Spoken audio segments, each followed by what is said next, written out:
Hi friends, once again welcome to coin ഫോർജിൻ്റെ അടുത്തൊരു വീഡിയോയിലേക്ക് നിങ്ങളെല്ലാവരും സ്വാഗതം ചെയ്യാണ്. ഇങ്ങനെ റിപ്പീറ്റഡ് ആയിട്ടൊരു ഇൻട്രാക്ഷൻ വീഡിയോ ചെയ്യാൻ സാധിക്കുന്നതിലാണ് ഒരുപാട് സന്തോഷമുണ്ട്. അതിൻ്റെ മെയിൻ കാരണം എന്ന് പറയുന്നത് കഴിഞ്ഞ 2-3 ദിവസങ്ങളിലായിട്ട് എംപവർ അക്കാദമി കോയിൻ ഫോർജ് എന്നുള്ള ഈ ഒരു പ്രൊജക്റ്റിൻ്റെ ഭാഗമായിട്ട് ഒരു പോഡ്കാസ്റ്റ് ചെയ്തിരുന്നു. അതിൻ്റെ ഒരു 2 എപ്പിസോഡുകൾ ഔട്ട് ചെയ്തിരുന്നു. എംപവർ ഇൻ്റർനാഷണൽ എന്നുള്ള ആ ഒരു ഇൻസ്റ്റാ പേജിലൂടെ എല്ലാം അത് ഔട്ട് ചെയ്തിരുന്നു. ഇതിൽ നിന്നെല്ലാം ഈ വീഡിയോസ് എല്ലാം കണ്ടിട്ടുള്ള അല്ലെങ്കിൽ ആ ഒരു ചെറിയ പോഡ്കാസ്റ്റ് കണ്ട് ഒരുപാട് ഫീഡ്ബാക്ക് വരുന്നുണ്ട്. സോ അതിൽ നിന്ന് മനസ്സിലാക്കാൻ പറ്റുന്ന ഒരു കാര്യം എന്ന് പറയുന്നത് എല്ലാവരും അപ്പോൾ നമ്മൾ മീറ്റ് ചെയ്യുന്ന അല്ലെങ്കിൽ നമ്മുടെ ചുറ്റുവട്ടത്തുള്ള എല്ലാവരും തന്നെ ഒരു വലിയ വിജയം ആഗ്രഹിച്ചിട്ട് തന്നെയാണ് മുന്നോട്ട് പോയിക്കൊണ്ടിരിക്കുന്നത്. പലരും ആ ഒരു ആഗ്രഹത്തിൻ്റെ ഭാഗമായിട്ട് മുന്നോട്ട് പോകുമ്പോൾ ഒരുപാട് സ്ട്രഗിൾസിലൂടെ കടന്നു പോകുന്നുണ്ട്. അതേപോലെ തന്നെ വിജയിക്കാൻ വേണ്ടി പല കാര്യങ്ങളും ചെയ്ത് പല മോട്ടിവേഷനുകളുടെ ഭാഗമായിട്ട് അല്ലെങ്കിൽ വെറും ഒരു മോട്ടിവേഷൻ്റെ പുറത്ത് ഒരുപാട് കാര്യങ്ങൾ ചെയ്തിട്ട് വളരെ മോശം എക്സ്പീരിയൻസുകൾ ഇതുവരെ കിട്ടിയിട്ടുള്ള ആളുകളുണ്ട്.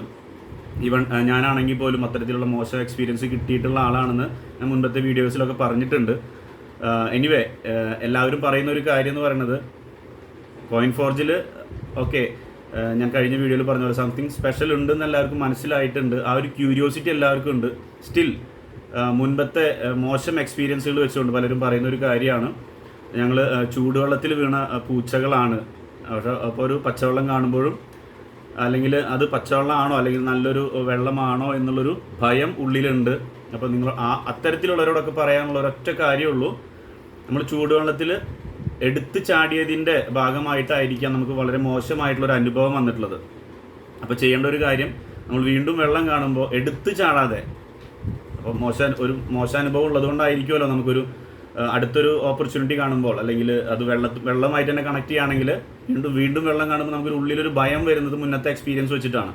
പക്ഷെ നമുക്കൊരു ഒറ്റ കാര്യം അവിടെ ചെയ്യാൻ പറ്റും, ആ വെള്ളം നമുക്ക് എടുത്ത് ചാടാതെ, ആ വെള്ളത്തിലേക്ക് എടുത്ത് ചാടാതെ നമുക്കതൊന്ന് തൊട്ട് നോക്കാനായിട്ട് പറ്റും. അപ്പോൾ നമുക്ക് മനസ്സിലാവും അത് ചൂടുവെള്ളമാണോ അല്ലെങ്കിൽ നമുക്ക് ആവശ്യമുള്ള ഒരു നോർമൽ വാട്ടർ ആണോ എന്നുള്ളതെന്നൊക്കെ നമുക്ക് മനസ്സിലാവും. അത് നോർമലാണ്, അതൊരു പൊള്ളുന്നൊരു വെള്ളമല്ല എന്ന് മനസ്സിലാക്കി കഴിഞ്ഞാൽ നമുക്ക് ആ വെള്ളത്തെ പല രീതിയിൽ ഉപയോഗിക്കാനായിട്ട് സാധിക്കും. നമുക്ക് വേണ്ട രീതിയിൽ ആ വെള്ളത്തെ നമ്മൾ ഉപയോഗപ്പെടുത്താനായിട്ട് ശ്രമിക്കും.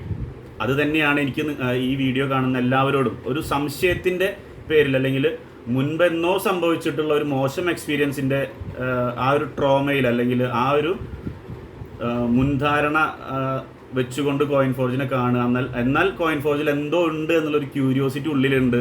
അപ്പോൾ അവരോട് പറയുന്ന ഒരൊറ്റ കാര്യം അത്രയേ ഉള്ളൂ, കോയിൻ ഫോർജ് എന്താണെന്നുള്ളത് നിങ്ങളൊന്ന് ടെസ്റ്റ് ചെയ്ത് നോക്കും. അപ്പോൾ നിങ്ങൾക്ക് മുൻപ് വന്നിട്ടുള്ള അനുഭവം കോയിൻ ഫോർജിൽ നിന്ന്, അതും പ്രത്യേകിച്ച് എംപവർ എന്നുള്ള ഒരു ഓർഗനൈസേഷൻ്റെ കൂടെ നിൽക്കുമ്പോൾ കിട്ടുന്ന ഒരു അനുഭവം തമ്മിൽ നിങ്ങൾ ടച്ച് ചെയ്ത് നോക്കുമ്പോൾ തന്നെ കിട്ടുന്നൊരു എക്സ്പീരിയൻസ് ഉണ്ടായിരിക്കും. അത് നിങ്ങൾക്ക് പോസിറ്റീവാണ് തോന്നുന്നതെങ്കിൽ നിങ്ങൾ റൈറ്റ് ട്രാക്കിലാണ്, അല്ലെങ്കിൽ നിങ്ങൾ ഫ്യൂച്ചറിൻ്റെ നിങ്ങളുടെ ഭാവിയിലേക്കുള്ള കറക്റ്റായിട്ടുള്ളൊരു പാത്തിലായിരിക്കും നിങ്ങൾ വന്നിട്ടുള്ളത്, നിങ്ങൾക്ക് മനസ്സിലാവും. അവിടെ നിന്ന് നമുക്ക് കോയിൻ ഫോർജിനെ നമ്മുടെ ആവശ്യം അനുസരിച്ച്, നമ്മുടെ ഫിനാൻഷ്യൽ നീഡ് അനുസരിച്ച് ഏത് രീതിയിൽ കോയിൻ ഫോർജിനെ ഏറ്റെടുക്കണം അല്ലെങ്കിൽ അതിൻ്റെ ഭാഗമാകണം എന്നുള്ളത് നമുക്ക് തന്നെ ഡിസ്കസ് ചെയ്ത് തീരുമാനിക്കാം. സോ എല്ലാവരോടും പറയുന്നത് ഇതാണ്, ചൂടുവെള്ളത്തിൽ വീണ പൂച്ചകളാണെങ്കിൽ പോലും വീണ്ടും കാണുന്ന വെള്ളത്തിനെ ഒന്ന് തൊട്ടു നോക്കുക. അത് നല്ല വെള്ളമാണെന്ന് തോന്നുകയാണെങ്കിൽ ആ വെള്ളത്തിനെ ഏത് രീതിയിൽ ഉപയോഗപ്പെടുത്തണം എന്നുള്ളത് നമുക്ക് ഒരുമിച്ച് തീരുമാനിക്കാം. Okay, wish you all the best. Thank you.